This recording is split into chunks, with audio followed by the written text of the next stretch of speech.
Israel और Hamas के बीच जंग का आज 12वां दिन है। जंग की जद में आने से अब तक 5000 से ज्यादा लोगों की मौत हो चुकी है। जंग का ये सिलसिला लगातार जारी है। वहीं दुनिया के ज्यादातर देश इस जंग के लिए हमास की कट्टरपंथी सोच को जिम्मेदार बता रहे हैं। इस वीडियो में आज हम आपको बताएंगे कि कौन है वो लोग जो इजराइल पर हुए इस हमले के लिए जिम्मेदार हैं। सबसे पहले नाम आता है मोहम्मद डीफ। इसने उन सुरंगों को बनाने की योजना बनाई जिससे हमास के लड़ाके गाजा से इजराइल में दाखिल हुए।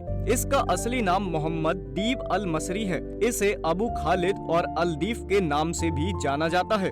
ये हमास के सैन्य संगठन इजे अल दीन अल कासम ब्रिगेड का प्रमुख है। फलस्तीनी मोहम्मद दीफ को मास्टरमाइंड के रूप में जानते हैं।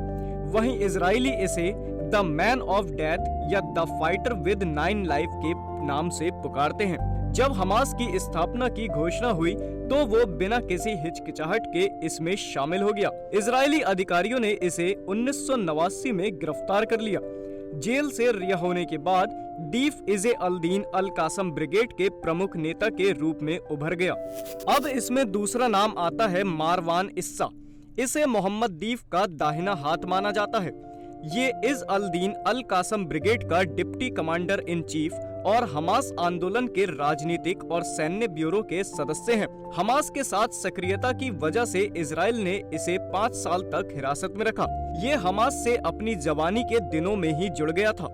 एक प्रतिष्ठित बास्केटबॉल खिलाड़ी के रूप में उभरा, लेकिन खेल इसका करियर नहीं बना क्योंकि इजराइल ने 1987 में हमास में शामिल होने के आरोप में इसे गिरफ्तार कर लिया था।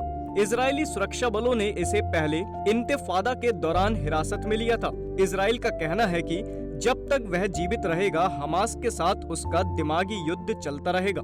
अब इसमें तीसरा नाम आता है याहिया सिनवार। अमेरिका ने सितंबर 2015 में याहिया सिनवार का नाम अपने अंतर्राष्ट्रीय चरमपंथियों की काली सूची में डाला था। सिनवार हमास का नेता है।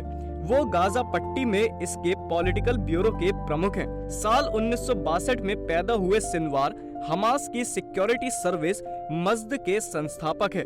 मस्द गाजा में आंतरिक सुरक्षा का काम देखता है। सिनवार को 3 बार गिरफ्तार किया जा चुका है। इजरायली सुरक्षा बलों ने इसे पहली बार 1982 में गिरफ्तार किया था।